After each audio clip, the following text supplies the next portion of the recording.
Hello प्यारे लाडलो। स्वागत है आप सभी लाडलों का आज के नए वीडियो में। और लाडलो देखो, जैसा कि अपन ने पहले बात कर ली थी आपको कि आपको एक एक सब्जेक्ट के इंपॉर्टेंट क्वेश्चन करवाए जाएंगे। और आज मैं आपके लिए बहुत ही इंपॉर्टेंट क्वेश्चन लेके आया हूँ।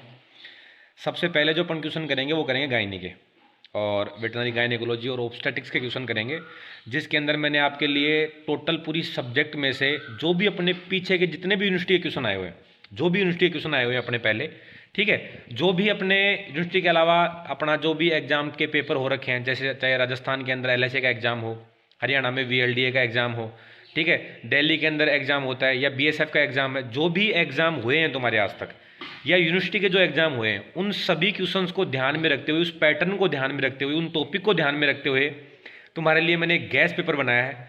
ठीक है, तो एक भी क्वेश्चन आपको छोड़ना नहीं है। तुम ये कर सकते हो, देखो मेरे को पता है टाइम कम है, ठीक है, इसीलिए तुम्हारी जगह मेहनत मेरे को करनी पड़ रही है, ठीक है, वरना तो मैं तुम्हें कह देता कि क्वेश्चन तुम ऐसे कर लो, ये टॉपिक पढ़ लो, वो टॉपिक पढ़ लो, लेकिन अब इतना टाइम नहीं है, तो तुम्हारी हेल्प तो करनी पड़ेगी मेरे को। ठीक है, तो आपको सिर्फ इतना करना है कि आपको जो भी मैं ये क्वेश्चन लेके आया हूँ, एक का एक सिंगल की सिंगल लाइन इंपॉर्टेंट है।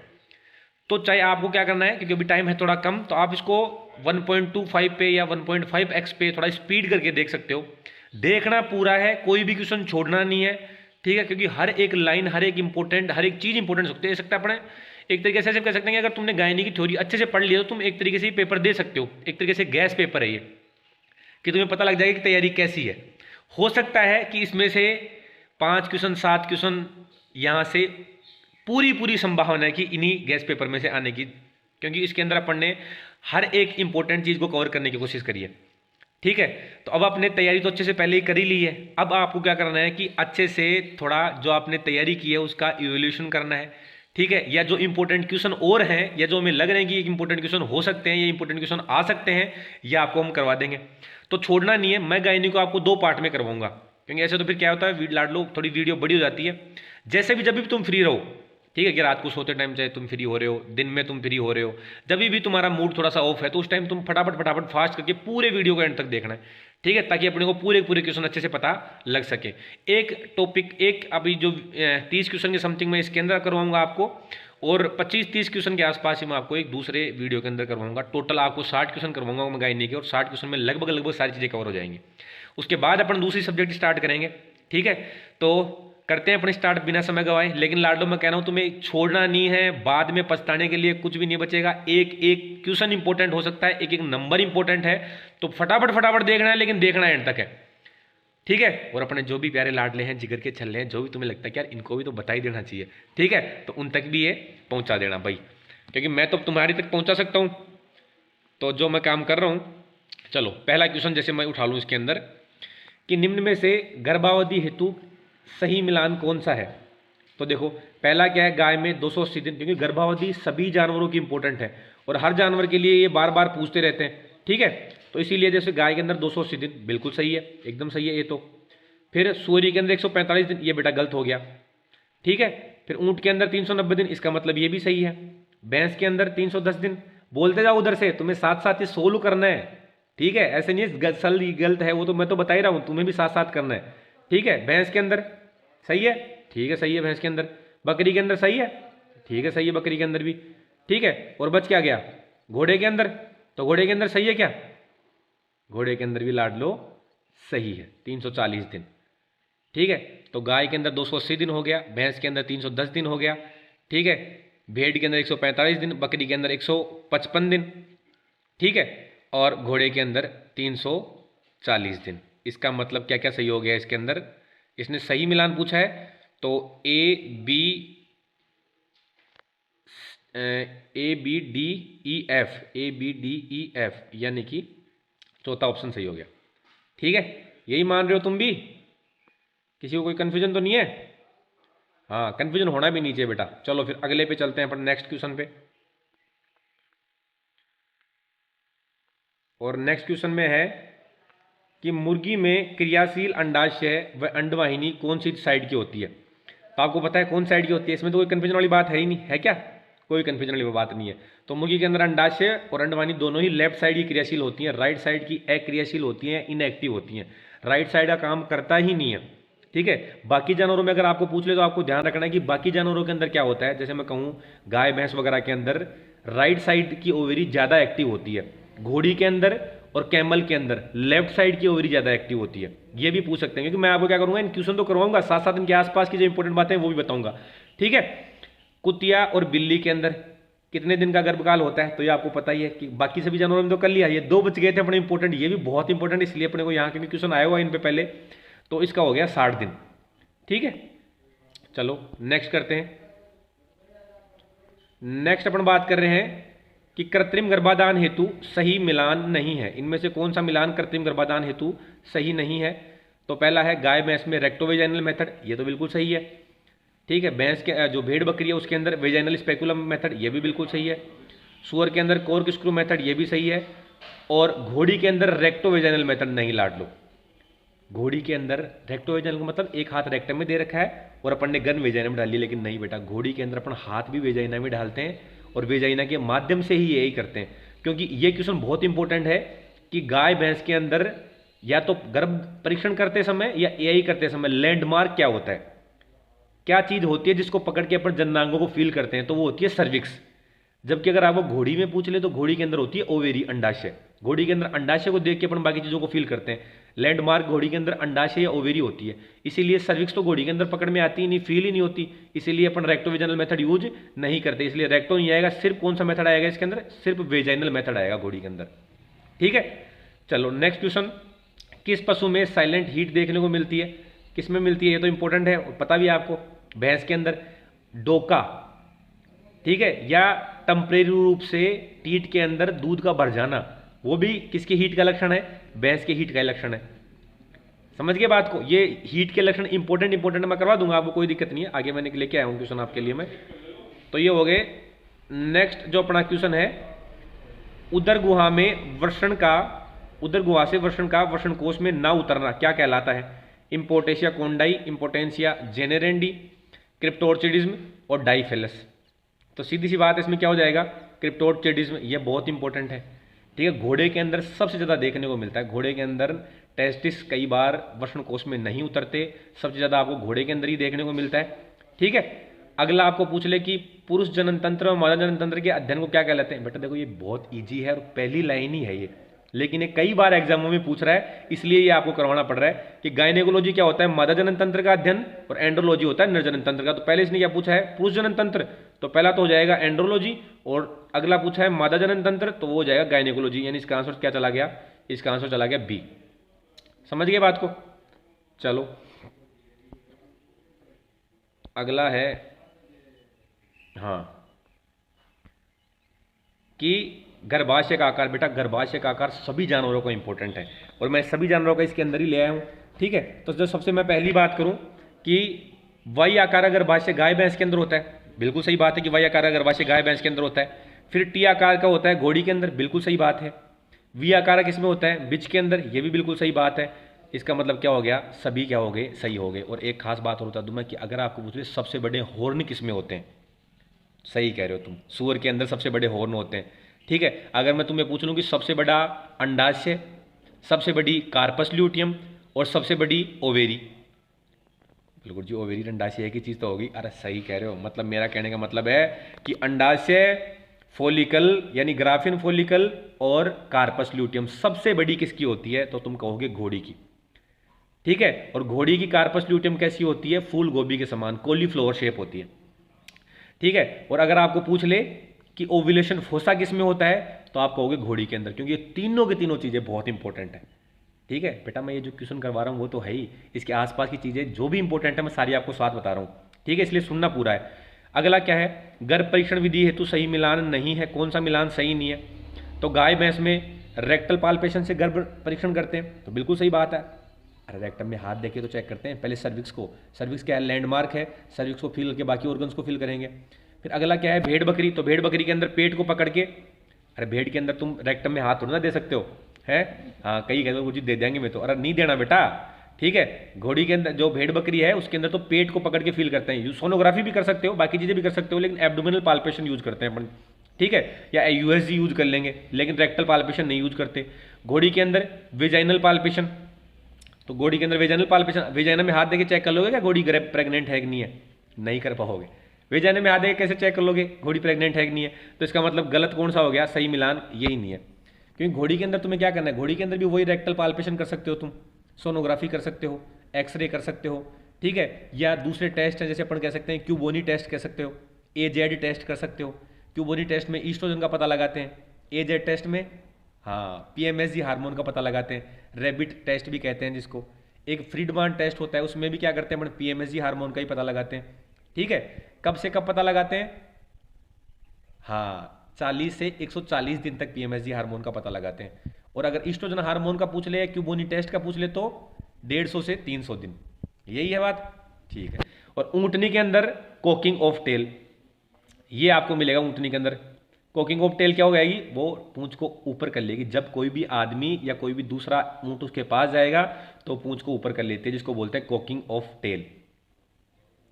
समझ गए बात को? ठीक है, समझ गए। तो नेक्स्ट अपन बात, ठीक है, तो नेक्स्ट बात करते हैं अपन क्वेश्चन नंबर 10 की। तो 10 के अंदर बेटा देखो ये क्वेश्चन इतनी बार आया हुआ है, बार बार आया हुआ है, हर जगह आया हुआ है। खैर है बहुत ईजी, इसलिए आप मेरे को पता है कर दोगे, पर फिर भी इंपॉर्टेंट है इसलिए मैंने इसको ढालना जरूरी समझा कि जैसे प्रथम चरण के अंदर क्या होता है, प्रथम चरण के अंदर सर्विक्स का डायलेशन होता है। भाई जब प्रसव क्रिया होती है तो प्रसव क्रिया के 3 चरण होते हैं। तो पहले चरण के अंदर तो सर्विक्स फैलती है, सर्विक्स का डायलेशन होता है। दूसरे चरण के अंदर क्या होगा कि बच्चे का एक्सपल्सन होगा, यानी फीटस बाहर आएगा। और तीसरे चरण में क्या होगा, प्लेसेंटा बाहर आएगा। और ये तीनों के तीनों चरण इंपॉर्टेंट है बेटा। मैं एक चीज और बता दूं कि जो एक टेबल दिखाई थी ना पढ़ने कि फर्स्ट फेज, सेकंड फेज और थर्ड फेज, यानी जो तीनों चरण के अलग अलग जानवरों में टाइम क्या था, ठीक है। कि जैसे अपन कह दें कि गाय भैंस के अंदर थर्ड स्टेज में कितना समय लगता है, या जेर के बाहर आने में गाय भैंस में कितना समय लगता है, तो तुम कहोगे 6 से 12 घंटे। क्योंकि 12 घंटे से ऊपर हो गया तो अपन क्या कह देते हैं, उसको आरोपी कहते हैं। कई बार आ जाता है कि आरोपी किसे कहते हैं, तो अपन कहते हैं कि अगर 12 घंटे से ऊपर हो गया, जानवर ने जेर नहीं गिराई, तो अपन कह देते हैं कि भाई ये रिटेंशन ऑफ प्लेसेंटा केस है, जेर नहीं गिरने का केस है, ठीक है। तो जो तीनों अलग अलग जानवरों की फेज है ना, वो पूरी टेबल आपको ध्यान रखनी है। पहले बता देता हूं मैं, बहुत इंपॉर्टेंट टेबल। एक तो टेबल वो, और दूसरी कौन सी, ईस्ट्रस वाली, कि मध्यकाल कितने कितने दिन का होता है, या अपन कहते हैं मध्यचक्र कितने दिन का होता है, मध्यकाल कितने समय का होता है, ठीक है। अंडोत्सर्ग की क्रिया कब होती है, कितने कितने घंटे बाद में होगी, किस किस जानवर के अंदर, एआई कब करनी चाहिए, वो दोनों टेबल आपको बहुत इंपॉर्टेंट है। दोनों टेबल गायनी के अंदर इंपॉर्टेंट है, याद करनी है आपको। फिर मत कहना गुरु जी मामला गड़बड़ हो गया। तो इसमें तो तीनों की तीनों स्टेज ही सही है, इसका मतलब आंसर क्या हो गया, इसके अंदर आंसर हो गया बेटा डी। चलो नेक्स्ट करते हैं अपन। अगला है नर्व मादा में। अब देखो ये बहुत इजी क्वेश्चन है, लेकिन बार बार आए हुए हैं क्वेश्चन ये सारे, इसलिए आपके सारे इंपॉर्टेंट क्वेश्चन करवाएंगे आपको, ठीक है।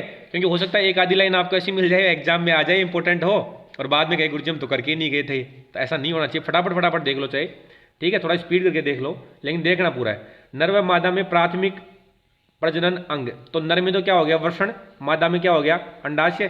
तो इसका मतलब इसका आंसर क्या हो गया, इसका आंसर हो गया लाडलो बी, ठीक है। अगला है वीर्य हेतु विगलन तापमान। ये बेटा थाविंग टेम्परेचर बहुत ज्यादा इंपॉर्टेंट है, इतनी बार आता है, बार बार आ जाता है, फिर भी एग्जामिनर इसको अगली बार फिर से दे देता है, क्योंकि है इंपॉर्टेंट कि 37 डिग्री पे 30 सेकंड तक, या 30 से 60 सेकंड भी कह सकते हैं, ठीक है।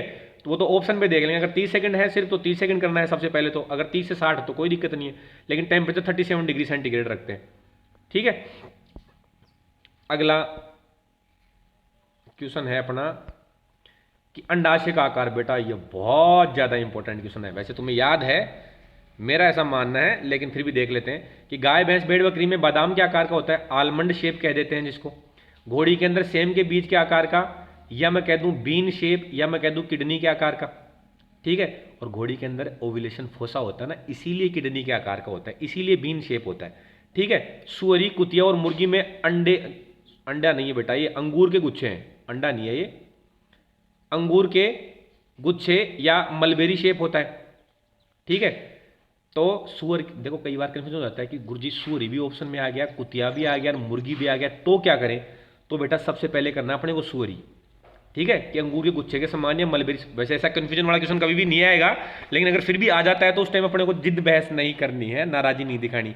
अपन कह देंगे कि सबसे पहला कहेंगे सुअरी, अगर कुतिया मुर्गी सुअरी तीनों है तो सबसे पहले सुअरी ऑप्शन में करेंगे, ठीक है। हाँ अगर तीनों है तो अपन ऑल कर देंगे, और अगर कोई कन्फ्यूजन वाला मामला नहीं है, सीधा सट क्वेश्चन है, तो कोई बात नहीं है। और ऊँटनी के अंदर सेम के बीच क्या आकार का, नहीं बेटा ये मिलान सही नहीं है, क्योंकि ऊँटनी के अंदर कैसा होता है, ओवल फ्लैट होता है, ठीक है। ऊँटनी के अंदर कैसा होता है, बिल्कुल चपटी होती है, अंडाकार चपटी ओवेरी होती है, ओवल फ्लैट ओवेरी होती है, तो ओवेरी की बहुत इंपॉर्टेंट है।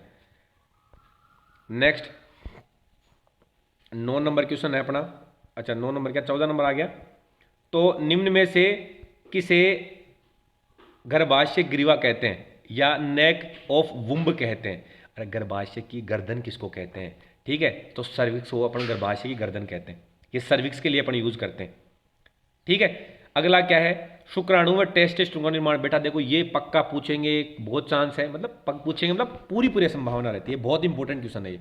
तो शुक्राणु का निर्माण पूछ ले तो भी आप कहोगे वर्ण में, वर्ण में कहाँ, सेमिनिफेरस ट्यूबुल्स में, सही कह रहे हो, जो क्या है वर्ण की संरचनात्मक और क्रियात्मक इकाई है। ये चारों पांचों बात जो मैं आपको बोल रहा हूं ना बातें, ये भी हर एक लाइन इंपॉर्टेंट है, ठीक है। टेस्टोस्टेरोन का स्रावण आपको पता है लेडिंग कोशिकाओं के अंदर, वर्ण के अंदर, तो मतलब ये भी कर दोगे तुम। अंडाणु का निर्माण ये भी अंडाशय में होता है, ठीक है, अंडाशय के कौन से भाग में, हाँ कोर्टेक्स भाग में, ठीक है। और ईस्ट्रोजन हार्मोन और प्रोजेस्टेरोन हार्मोन, इनका स्रावण भी कहां से होता है, अंडाशय से ही होता है, ठीक है। नेक्स्ट बात करें मूत्र का निर्माण, मूत्राशय में नहीं बेटा, मूत्र का निर्माण होता है किडनी के अंदर, ठीक है। मूत्राशय के अंदर तो मूत्र जाके इकट्ठा होता है।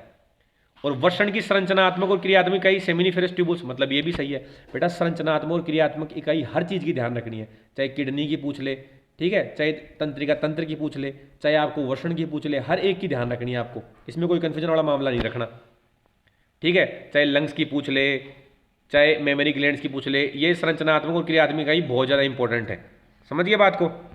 नेक्स्ट 16 नंबर क्वेश्चन है, सही मिलान नहीं है, ठीक है, सही मिलान नहीं है। जैसे मैं कहूँ प्रोस्टस ब्लीडिंग किसके अंदर मिलती है, बहुत इंपॉर्टेंट है ब्लीडिंग, पहले भी क्वेश्चन आए हुए हैं, आते रहते हैं। तो प्रोस्टस ब्लीडिंग किसके अंदर होती है, बीच के अंदर होती है, प्रोस्टस अवस्था में। क्यों, ईस्ट्रोजन हार्मोन ज़्यादा होने के कारण, जब बॉडी के अंदर ईस्ट्रोजन हार्मोन बढ़ जाता है ना जिगर के छल्लो, तो ब्लीडिंग होने लग जाती है। और मेटिस्टस ब्लीडिंग होती है काऊ के अंदर। और ध्यान रखना मेटिस्टस ब्लीडिंग का कंसेप्शन से कोई लेना देना नहीं है कि भैंस या गाय गर्भित हुई है या नहीं हुई है, इससे कोई लेना देना नहीं है इस चीज़ का। इसका मतलब यह है कि मेटिस्टस अवस्था के अंदर ब्लीडिंग हो रही है, इसका मतलब यह है कि ईस्ट्रोजन हार्मोन अचानक कम हो गया, इसका मतलब है कि अंडोत्सर्ग हो चुका है, इसका मतलब है कि इसके बाद में अपन एआई नहीं करेंगे। पर तुम तो सिंपल सा ध्यान रख लो, मेटिस्टस ब्लीडिंग किस में होती है, काऊ के अंदर, मेटिस्टस अवस्था में। और मेटिस्टस अवस्था में अंडोत्सर्ग किस में होता है, गाय भैंस में। अगर क्वेश्चन आ जाए कि अंडोत्सर्ग की क्रिया किस अवस्था में होती है, तो तुम्हें ईस्ट्रस ही करना है, उसमें गाय भैंस दिमाग में नहीं लाना, ये बेसिक बात है। तो आप ईस्ट्रस करोगे, हाँ स्पेशल पूछा है कि गाय भैंस में कौन सी अवस्था में होता है, तो फिर आप कर सकते हो कि गाय भैंस के अंदर कौन सी अवस्था में होता है, मेटिस्टस अवस्था में। और प्रोईस्ट्रस अवस्था में अंडोत्सर्ग कुतिया में नहीं बेटा, ये मिलान सही नहीं है, कुतिया के अंदर तो ईस्ट्रस में होता है, बाकी सभी जानवरों में ईस्ट्रस में ही होता है अंडोत्सर्ग, सिर्फ गाय भैंस को छोड़ के उसमें मेटिस्टस अवस्था के अंदर होता है। नेक्स्ट है प्लेसेंटा के लिए बेटा, प्लेसेंटा बहुत इंपॉर्टेंट है, प्लेसेंटा वाला क्वेश्चन बहुत ज़्यादा इंपॉर्टेंट है, ठीक है, ध्यान रखना अपने को, समझ गए बात को। जैसे मैं कह दूं कोटिलिडनरी प्लेसेंटा, अब देखो सही मिलान नहीं है तो कुछ में नहीं है। कोटिलिडनरी जिसके अंदर कोटिलिडन का निर्माण होता है, ठीक है, गाय भैंस भेड़ बकरी, सही है बिल्कुल, गाय भैंस भेड़ बकरी के अंदर कोटिलिडनरी, या रूमंथी जानवर कह दे तो भी तुम वही कह दोगे। डिफ्यूज टाइप का प्लेसेंटा घोड़ी सुअरी और ऊँटनी, बिल्कुल सही कह रहे हो एकदम, डिफ्यूज टाइप का प्लेसेंटा घोड़ी सुअरी और ऊँटनी में ही होता है। जोनरी प्लेसेंटा कुतिया के अंदर, बिल्कुल सही करो। तो बेटा जोनरी प्लेसेंटा कुतिया और बिल्ली दोनों के अंदर ही जोनरी प्लेसेंटा होता है, ठीक है। डिस्कोइडल प्लेसेंटा यानी जो माइक्रोविलाई होंगी वो एक डिस्क के रूप में होंगी, ऐसे समझ रहे हो बात को, जो किसके अंदर, मनुष्य के अंदर कह लो, बंदर के अंदर कह लो, तो इसलिए बिल्ली के अंदर तो कैसा होता है, जोनरी होता है बिल्ली के अंदर। तो सही मिलान कौन सा नहीं है, डी है। मुझे लग रहा है कि सारे क्वेश्चन तुम्हें आ रहे हैं, तुम धुआंधार तरीके से फोड़ रहे हो, ठीक है, तुम्हें लग रहा है ये सारे क्वेश्चन तो मुझे ऑलरेडी आते हैं, लेकिन फिर भी आपको देखने एक बार आते हैं तो बहुत अच्छी बात है। ये मेरे लिए भी बहुत खुशी की बात है कि मेरे लाडलों की जो मेहनत करवाई थी अपन ने वो काम आ रही है, और अभी नहीं आएगी तो कब आएगी, अब तो मेरे को पता है तुम चमका दोगे रे। फिर भी कोशिश कर रहे हैं कोई चीज़ छूटे नहीं, कोई चीज़ ऐसा नहीं हो कि एग्जाम के टाइम में जब अपने को फील होगी सर ये क्यों चीज़ करके जानी चाहिए थी मेरे को, सारी चीज़ें अपन पहले ही कर लेंगे इसलिए। अगला क्या है कि मादा जनन तंत्र का भाग नहीं है। देखो ये अपने को कई बार पूछते हैं कि मादा जनन तंत्र का भाग नहीं है, नर जनन तंत्र का भाग नहीं है। सिंपल क्वेश्चन आ जाएगा बेसिक सा, ठीक है। अंडवाहिनी के कितने भाग होते हैं, अंडवाहिनी का कौन सा भाग नहीं है, अंडवाहिनी का सबसे बड़ा भाग कौन सा है। फिर जैसे कि अंडे को कैच करने का काम किसका है, इनफंडिबुलम का है। ठीक है। निषेचनी क्रिया कहाँ होती है, एम्पुला इस्थमिक जंक्शन पे होती है। ठीक है। अगर पूछ ले कि बर्ड्स में कहाँ होती है तो तुम कह दो इनफंडिबुलम में होती है। ठीक है। और तो इसके अंदर कौन सा भाग नहीं है, शुक्रवाहिनी। शुक्रवाहिनी भाग किसका है, नर का। बेटा नर में मैंने आपको ये 4 ऑप्शन तो मैं नहीं दे सकता था यहाँ पे, क्योंकि काफ़ी लंबा सा क्वेश्चन हो जाता है, इसलिए मैंने आपको यहाँ पे सिर्फ जो होते हैं वही बात करी। सबसे पहले सेमिनिफेरस ट्यूबुल्स होती है, उसके बाद उसके आगे जाता है रेटिटेस्टिस। ये क्रम ध्यान रख लो, तो क्रम भी ध्यान रह जाएगा और आपको चीज़ें भी ध्यान रख जाएगी कौन चीज़ है नहीं है। फिर इफ्रेंट ट्यूबुल्स होती हैं, फिर एपिडाइमस होती है, फिर वास डेफरेंस होती है, फिर उसके बाद में यूरिथ्रा, और यूरिथ्रा कह लो या पेनिस कह लो। यूरिथ्रा किसके अंदर होता है, पेनिस के अंदर ही तो होता है, तो यूरिथ्रा कह लो या पेनिस कह लो। तो पहले सेमिनिफेरस ट्यूबुल्स कहेंगे, फिर अपन कहेंगे उसके बाद में रेटिटेस्टिस, फिर इसके बाद में इफ्रेंट ट्यूबुल्स, फिर एपिडाइमस, फिर वास डेफरेंस, फिर यूरिथ्रा और फिर पेनिस। ठीक है। ये आपको ये भी पूछ सकते हैं कि कौन सा क्रम है, या आपको ये पूछ सकते हैं कि कौन सा भाग नरजनन तंत्र का है या नरजनन तंत्र का नहीं है। समझ के बात को। गर्भाशय काम, जैसे गर्भाशय काम क्या हो गया, ठीक है, गर्भाशय से यूट्राइन मिल्क निकलता है, कौन से हार्मोन की वजह से, प्रोजेस्टेरोन हार्मोन की वजह से। ठीक है। यूट्राइन मिल्क का काम क्या है, तो तुम कह दोगे जाइगोट को इनिशियल अवस्था के अंदर या भ्रूण को इनिशियल अवस्था के अंदर या शुरुआती अवस्था में पोषण प्रदान करना, जो प्रोजेस्टेरोन हार्मोन का काम है या प्रोजेस्टेरोन हार्मोन की वजह से निकलता है। और गर्भावस्था हार्मोन बहुत इंपॉर्टेंट है बेटा।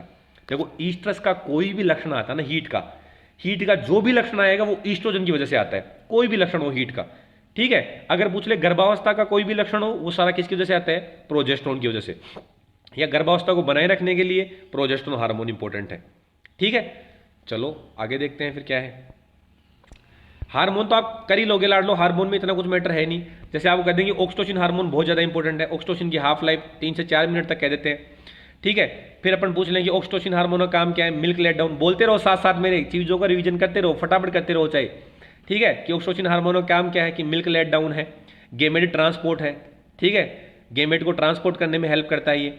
ठीक है। अगर मैं तुम्हें कह दूं कि ये गर्भाशय में संकुचन काम करवाने का काम करता है। ठीक है। पीजीएफ अल्फा का काम क्या है, तो तुम कह दोगे कि ये कार्पस ल्यूटियम को नष्ट करवाता है, अबॉर्शन करवाता है, मम्मीफिकेशन का ट्रीटमेंट है, मेसिरेशन का ट्रीटमेंट है, ल्यूटियल सिस्ट का ट्रीटमेंट है। ठीक है। और ये ल्यूटियल सिस्ट और फोलिकुलर सिस्ट बहुत इंपॉर्टेंट है, ये मैंने आपको पिछले पेपर में भी समझाई थी। अगला क्या है, सही मिलान नहीं है। दुग्ध शर्करा किसको बोलते हैं, लैक्टोज को। वीर्य में शर्करा कौन सी होती है, फ्रक्टोज। रक्त शर्करा किसको बोलते हैं, ग्लूकोज। और मस्तिष्क शर्करा किसको बोलते हैं, सुक्रोज। नहीं बेटा, मस्तिष्क शर्करा बोलते हैं गैलेक्टोज को। इसलिए इसका आंसर क्या हो गया, डी मिलान सही नहीं है, बाकी मिलान सारे सही है। कई बार पूछते हैं वीर्य के अंदर शर्करा कौन सी मिलती है, फ्रक्टोज। और वीर्य के अंदर जो फ्रक्टोज शर्करा होती है वो किससे स्रावित होती है, तो तुम कह दोगे सेमिनल वेसिकल यानी शुक्राशय से। शुक्राशय से ये शर्करा निकलती है। ठीक है। 3 ग्रंथियां होती है ना। हाँ, कुत्ते में एकमात्र ग्रंथि कौन सी होती है, प्रोस्टेट। कुत्ते के अंदर बाकी ग्रंथियां नहीं होती। नेक्स्ट अपना मध्य चक्र की अवधि के लिए सही मिलान कौन सा है इसके अंदर, तो गाय भैंस भेड़ बकरी के अंदर मध्य चक्र की अवधि 21 दिन होती है। बेटा ये मैंने आपको पहले कह दिया था, ये जो मध्य चक्र वाली अपन ने टेबल की बात करी थी ना, वो मध्य चक्र वाली टेबल बहुत इंपॉर्टेंट है। चाहे मध्य चक्र हो, चाहे मध्यकाल हो, चाहे एआई करने का समय हो, चाहे अंडोत्सर्ग का समय हो, ये सारी बातें आपको हर जानवर की पता होनी चाहिए। तो गाय भैंस भेड़ बकरी में 21 दिन, ऊँटनी के अंदर होती है ये 23 दिन।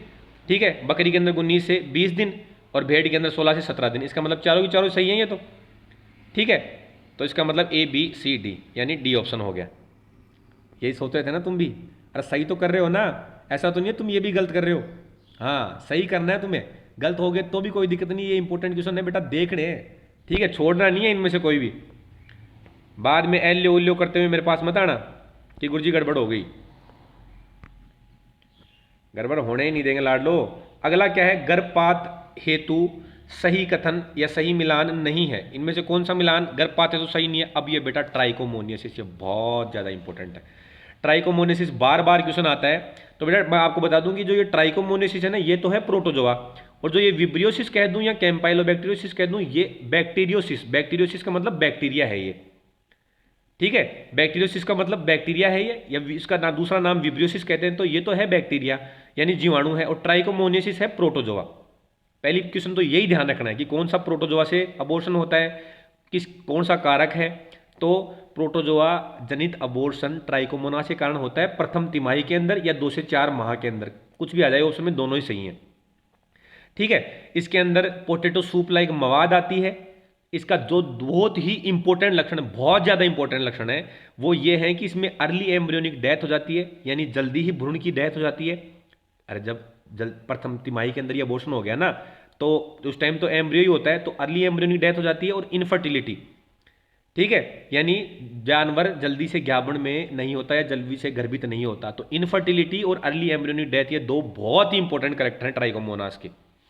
और जो विब्रियोसिस और कैम्पाइलोबैक्टीरियोसिस है, इसका द्वितीय तिमाही के अंदर अबॉर्शन करवा देता है। जैसे मैं बुर्सेला कहूँ, लेप्टोस्पोरा कहूँ, लिस्टीरिया कहूँ, ये सारे के सारे कब होंगे? तृतीय तिमाही के अंदर। ठीक है, आईबीआर कोई सी तिमाही के अंदर भी हो सकता है, ऑल ट्राइमेस्टर। और प्रोटोजोआ जनित गर्भपात, ये बहुत इंपॉर्टेंट क्वेश्चन है। अब प्रोटोजोआ जनित गर्भपात कौन सा है? ट्राइकोमोनास है। इसने क्या लिख रखा है? विब्रियोसिस, मतलब गलत हो गया, क्योंकि विब्रियोसिस तो क्या है? विब्रियोसिस तो बैक्टीरिया से होता है, जीवाणु से होता है। और एक चीज बहुत ज्यादा इंपॉर्टेंट है, मैं आपको बता दूं, दो तरीके से क्वेश्चन पूछे जा सकते हैं। ठीक है, एक तो क्या है कि निम्न में से वेनेरियल डिजीज नहीं है। वेनेरियल डिजीज का मतलब होता है समागम से फैलने वाला रोग। ठीक है, तो वेनेरियल डिजीज है कौन कौन से?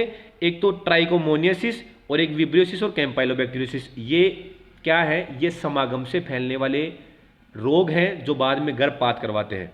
ब्रुसेला ऐसा नहीं है, ब्रुसेला समागम से नहीं फैलता, ये पहले बता दूं मैं आपको। और अगर आपको पूछे कि वेनेरियल जीवाणुजनित रोग, तब तो तुम कहोगे विब्रियोसिस या कैम्पाइलोबैक्टीरियोसिस। और प्रोटोजोअल वेनेरियल डिजीज, यानी प्रोटोजोआ से फैलने वाला, समागम से फैलने वाला डिजीज या प्रोटोजोआ से फैलने वाला वेनेरियल डिजीज, तो तुम कह दोगे ट्राइकोमोनियासिस। ठीक है, तो इस तरीके से यहां पे क्वेश्चन बन सकते हैं। गाय, भैंस, भेड़, बकरी में सबसे ज्यादा अबॉर्शन का कारण क्या है? तो गाय, भैंस, भेड़, बकरी चारों एक साथ नहीं आएंगी। गाय भैंस का पूछे तो तुम्हें कहना है ब्रुसेला। गाय भैंस के अंदर ब्रुसेला की वजह से सबसे ज्यादा, या ब्रुसेला अबोर्टस की वजह से सबसे ज्यादा गर्भपात होते हैं। अगर पूछे तुम्हें भेड़ बकरी के अंदर, तो भेड़ बकरी के अंदर, भेड़ में पूछे तुम्हें, तो तुम कह दो कि विब्रियोसिस या कैम्पाइलोबैक्टीरियोसिस भेड़ के अंदर। समझ गए बात को? तो ये चीजें भी आपको थोड़ी सी ध्यान रखनी है। तो अपन ने अबॉर्शन की ले दे के आसपास की सारी बातें कर ली ना। हाँ, तुम्हें आती थी पहले से, मेरे को ऐसा लग रहा है, आनी भी चाहिए लाडलो। अगला सही कथन है, वीर्य में तरल नाइट्रोजन -196 डिग्री। ये तो अगले का पता नहीं कितना फेवरेट क्वेश्चन है, जिसकी कोई हद नहीं है। ठीक है, कि वीर्य के अंदर जो तरल नाइट्रोजन के अंदर वीर्य को अपन रखते हैं, उसका तापमान -196 डिग्री सेंटीग्रेड होता है। दूसरा है, शल्य चिकित्सा द्वारा बच्चे पैदा करना सिजेरियन कहलाता है। बिल्कुल सही बात है। ठीक है, ऑपरेशन करेंगे तो सिजेरियन तो कहते हैं उसको। अगला क्या है, स्ट्रो की उपयोग लेते समय उसकी फैक्ट्री सील को काटते हैं। नहीं बेटा, नहीं। तो फैक्ट्री सील क्या होती है? फैक्ट्री में ही सील लग जाती है। और लैब सील क्या होती है? अपने वीर्य भरने के बाद में लैब के अंदर, उसके बाद में उसमें सील लगाते हैं ताकि वो वीर्य बाहर नहीं निकले। तो अपने लैब के अंदर पैकिंग भी लैब सील की ही करते हैं। और जब अपन एआई करेंगे उस टाइम कटिंग भी अपन किसकी करेंगे? लैब सील की करेंगे। तो ये कथन तो बेटा सही नहीं है। गर्भाशय में संकुचन न होना यूट्राइन इनर्शिया कहलाता है। बिल्कुल सही बात है। गर्भाशय में अगर संकुचन नहीं हो रहे हो तो वो यूट्राइन इनर्शिया कहलाता है। ये दो प्रकार का होता है, प्राइमरी यूट्राइन इनर्शिया और secondary uterine inertia. Primary uterine inertia का मतलब गर्भाशय में संकुचन शुरू ही नहीं हुए हों। और ये डिस्टोपिया का प्रमुख कारण किसके अंदर है? बिल्कुल सही कह रहे हो तुम। ठीक है, कि बिच के अंदर, कुतिया के अंदर, और दूसरा किसके अंदर? हाँ, सुअरी के अंदर। ये यूट्राइन इनर्शिया या प्राइमरी यूट्राइन इनर्शिया, इनके अंदर डिस्टोपिया का प्रमुख कारण है। तो ए, बी और डी, इसका मतलब चौथा आंसर सही हो गया। ठीक है, तो लाडलो बस आपको क्या करना है? आपको जुड़े रहना है साथ में, है बढ़िया से। तुम मेहनत कर ही रहे हो तो तुम छा जाओगे। बढ़िया से मेहनत ऐसे लगे रहो बस। ठीक है, और तुम्हारी मेहनत को मैं थोड़ा हल्का कर देता हूँ क्वेश्चन ला ला के तुम्हारे लिए इंपॉर्टेंट, ताकि तुम्हारा भी ज़्यादा टाइम खराब नहीं हो। ठीक है, इतनी मेहनत तो तुम्हारे लिए बनती है ना। आखिर लाडले रह गए ना तुम, जिगर के छल्ले रह गए तुम, तो तुम्हारे लिए मेहनत तो करनी पड़ेगी इतनी तो। मध्यचक्र की अवस्था नहीं है, इसमें से कौन सी? देखो, प्रोइस्ट्रस। 4 अवस्थाएं होती हैं, आपको पता है, सिंपल सी बात है। प्रोइस्ट्रस, ईस्ट्रस, मेटिस्ट्रस और डाइस्ट्रस। तो एनिस्ट्रस नहीं है, क्योंकि गाय भैंस के अंदर एनिस्ट्रस अवस्था है, इसका मतलब वो ईस्ट्रस में नहीं आ रही, हीट में नहीं आ रही। बहुत सारे कारण हो सकते हैं। एक ल्यूटियल सिस्ट भी होता है। ल्यूटियल सिस्ट मतलब कार्पस ल्यूटियम बनी ही रह रही है, कार्पस ल्यूटियम नष्ट ही नहीं हो रही, तो उसको ल्यूटियल सिस्ट बोल देते हैं। जिसके अंदर क्या हो जाता है? जिसका एक लक्षण तो है एनिस्ट्रस और दूसरा है एड्रिनल विरिलिज्म। समझ गया? चलो अगला है, वीर्य के आयतन हेतु देखो बेटा, वीर्य का आयतन, तीन चीजें आपको बहुत ध्यान रखनी है। एक तो वीर्य का आयतन, एक वीर्य के अंदर शुक्राणुओं की संख्या, और एक क्वेश्चन आपको यह ध्यान रखना है कि जो टर्म बताया था ना अपन ने, एजूस्पर्मिया, एस्पर्मिया, नेक्रोजूस्पर्मिया, ओलिगोजूस्पर्मिया, पॉलीजूस्पर्मिया, वो सारी टर्म्स ध्यान रखनी है आपको। तो सांड में तो 5 से 6 ml होता है, सही है बिल्कुल। घोड़े में 125 ml होता है, सही है बिल्कुल। सुअर के अंदर, मतलब घोड़े के अंदर 125 ml कर लो, या 80 से 120 ml तक भी कह सकते हैं, ये भी बिल्कुल सही है। ठीक है, सुअर के अंदर 250 ml हो गया, और रैम के अंदर 1 ml हो गया। ठीक है, तो घोड़े के अंदर 80 से 120 ml कह दो, या अपन मोटा मोटा सा 80 ml भी कह देते हैं। ठीक है, तो इसके अंदर आंसर क्या चला जाएगा, ABCD। ये लो, समझ गए? चलो तुम समझ गए तो नेक्स्ट बात करते हैं अपन।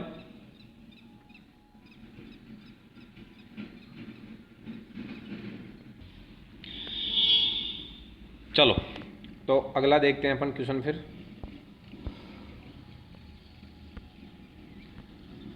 वीर्य के आयतन हेतु सही मिलाने, ये तो कर ही लिया अपन ने पहले ही। हाँ, ये इंपॉर्टेंट क्वेश्चन, अरे इंपॉर्टेंट सारे ले आया हूँ तुम्हारे लिए, चिंता वाली कोई बात है नहीं। वैसे मैं कह रहा हूँ कि जब तुम रिवीजन करो तो ये चीज़ें दोबारा ढंग से पढ़ लेना।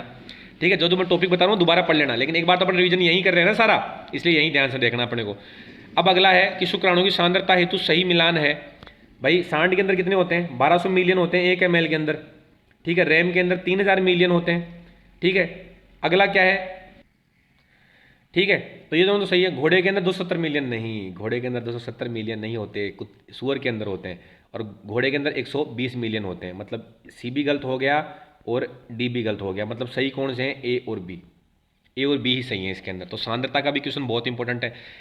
इंपॉर्टेंट चीज़ आपको ये देखनी है बेटा कि सबसे ज़्यादा सांद्रता किसके अंदर होती है, तो तुम कह दोगे रैम के अंदर। सबसे कम वीर्य का आयतन किस में होता है, तो तुम कह दोगे रैम के अंदर 1 ml। सांद्रता सबसे ज़्यादा होती है 3000 मिलियन। ठीक है, सबसे कम सांद्रता घोड़े के अंदर होती है। सबसे ज़्यादा वीर्य का आयतन सूअर के अंदर होता है 250 ml। तो इस तरीके से क्वेश्चन पूछ सकता है अगला। कृत्रिम गर्भाधान के लिए सबसे उपयुक्त समय क्या है, तो बेटा हीट के बीचों बीच में, जिसको मिड हीट कह सकते हैं अपन, या मिड ईस्ट्रस कह सकते हैं, या स्टैंडिंग हीट कह सकते हैं। मतलब सारे के सारे ही सही हैं, क्योंकि मिड हीट को अपन क्या बोलते हैं, मिड ईस्ट्रस भी कह सकते हो कि ईस्ट्रस के बीचों बीच में, या हीट के बीचों बीच में, या उस समय को अपन स्टैंडिंग हीट भी कहते हैं। या मैं तुम्हें क्या कहूं कि ईस्ट्रस शुरू होने के 10 से 12 घंटे पर, ईस्ट्रस शुरू होने के 10 से 12 घंटे पे कह दो, या मिड हीट कह दो, या मिड ईस्ट्रस कह दो, या स्टैंडिंग हीट कह दो, या मिड टू लेट हीट। ठीक है, अगर ऑप्शन में ऐसे हो ना, early to mid heat, mid to late heat, ठीक है, मेट ईस्ट्रस, डाइस्ट्रस, तो क्या करना अपने को, मिड टू लेट हीट। समझ गए बात को? अगला अगला क्वेश्चन है अपना कि प्लेसेंटा की मुख्य झिल्ली नहीं है। प्लेसेंटा के अंदर इनमें से कौन सी झिल्ली नहीं है, तो एमनियोन, कोरियन और एलेंटोइस, 3 झिल्लियां होती हैं। वैसे तो योग सैक भी होती है, लेकिन योग सैक तो अवशेष ही होती है, इसीलिए अपन उसको गिनते नहीं है। वैसे 4 बता देते हैं, लेकिन मेन 3 होती हैं, एमनियोन, कोरियन और एलेंटोइस। विलाई थोड़ी ना होती है, विलाई तो अलग ही संरचना हो गई। तो इसका आंसर क्या आ गया, डी। यौवनावस्था की उम्र हेतु सही मिलान क्या है, तो देसी गाय में 18 से 24 माह, बिल्कुल सही है। लेकिन बेटा यूनिवर्सिटी के अंदर 2 से 2.5 साल मान रखा है, तो अगर 18 से 24 माह ऑप्शन में नहीं हो, ऑप्शन में 2 से 2.5 साल हो, तो आपको 2 से 2.5 साल कर देना है देसी गाय के अंदर, क्योंकि यूनिवर्सिटी में इसका आंसर 2 से 2.5 साल मान रखा है। भेड़ बकरी की बात कर रहे हो तो 7 से 10 महीने होता है। ठीक है, अगर आप कर रहे हो भैंस के अंदर, तो भैंस के अंदर कितना हो जाएगा, 3 से 4 साल नहीं,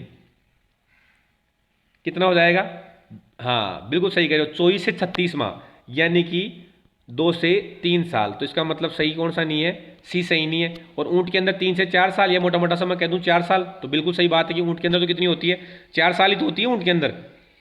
ठीक है, चलो, क्योंकि भैंस के अंदर बेटा कितना होता है, 24 से 36 माह होता है।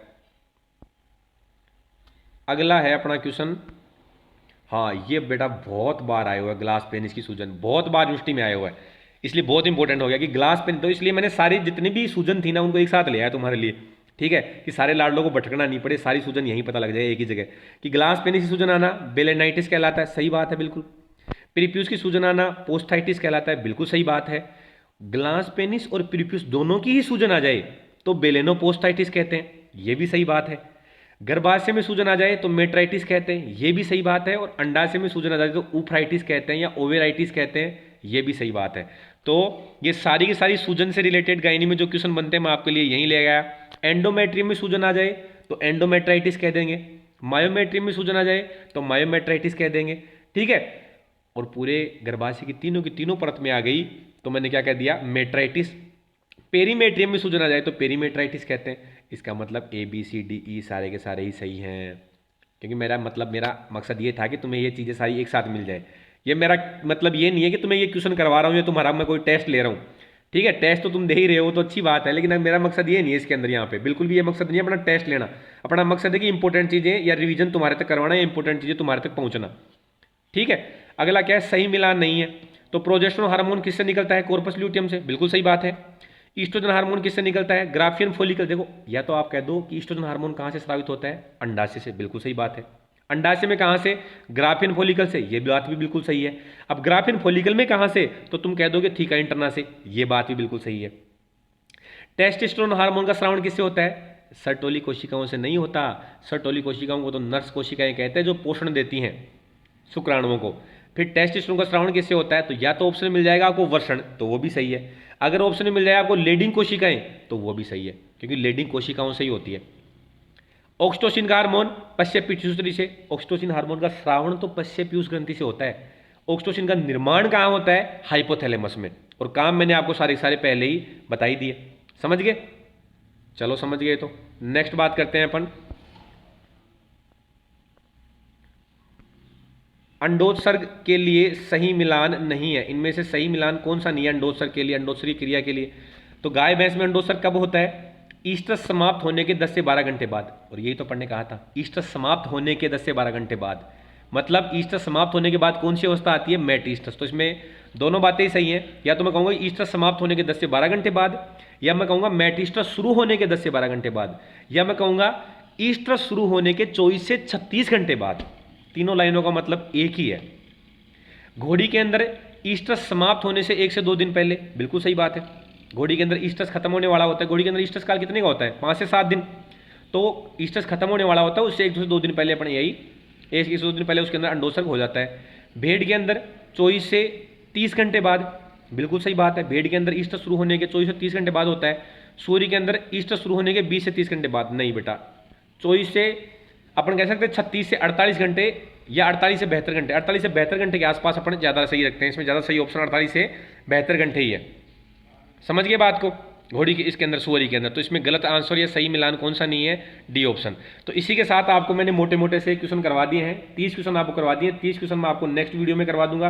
टोटल 60 क्वेश्चन है और उसके अंदर लगभग सारी गायनी कवर हो जाती है, या इंपॉर्टेंट बातें सारी कवर कर ली है। जो चीज़ें मैंने आपको बताई हैं, अब जब नेक्स्ट टाइम तुम उनका रिवीजन करोगे तो उन चीज़ों पर ढंग से ध्यान देना है, ठीक है। एक सिंगल क्वेश्चन तुम्हारा गलत नहीं होगा, विश्वास रखो तुम मेरे पे। तुमने बहुत मेहनत करी है, हो सकता है तुम्हें लग रहा हो कि मैं भूल गया हूँ, मुझे चीज़ें याद नहीं आ रही, जो कुछ आता था सारा ही भूल गया मैं तो, ठीक है। अब लग रहा है कोई सब्जेक्ट ही ढंग से मेरी तैयार नहीं है। ये सब लग रहा है, सभी को ऐसा लगता है, लेकिन तुम्हारी तैयारी बहुत बढ़िया है। जब तुम पेपर करोगे तुम्हारी तैयारी बहुत बढ़िया हो जाएगी। अपने आप पे विश्वास रखो, कॉन्फिडेंस रखो। हम हैं ना लाडलो, टेंशन किस बात की है, ठीक है। कतई टेंशन नहीं लेनी लाडलो, ठीक है। तो आपको पूरे बाकी सब्जेक्ट के भी जितने सब्जेक्ट के मैं करवा सकता हूँ आपको करवाऊंगा इंपॉर्टेंट क्वेश्चन, ठीक है। तो कोई चिंता करने वाली बात नहीं है। अगली अपन LPM का ज़्यादा डिमांड थी तो अपन एक गायनी का टॉपिक लेके आएंगे, उसके बाद में LPM का टॉपिक लेके आएंगे। तो आप चैनल को सब्सक्राइब जरूर कर देना ताकि सही से पता लगता रहे, लगे ना कि इतना लोगों का इंटरेस्ट आ रहा है। वरना पता कैसे लगेगा कि इतना लोगों का इंटरेस्ट है भी, करना भी है कि नहीं करना, तभी तो लेके आए हैं। अगर तुम्हारा इंटरेस्ट हो, अगर तुम्हें लग रहा है कि पहले से सारी चीज़ें कोई मतलब नहीं है, नहीं करवाना, तो फिर नहीं करवाएंगे। अगर लगेगा कि 500-700 लोग इंटरेस्टेड हैं, सब्सक्राइब कर रहे हैं, तो मतलब लग रहा है कि हाँ इंटरेस्टेड है, तो फिर अपन करवा देंगे, कोई दिक्कत नहीं है। तुम्हारे लिए तो हमेशा तैयार है। कोई दिक्कत हो फिर भी तो तुम डायरेक्ट मिल सकते हो, संपर्क कर सकते हो। तुम्हें पता ही है कहाँ मिलेंगे हम, ठीक है। तो मस्त रहो, मौज करो, तैयारी करो। जय हिंद, जिंदाबाद।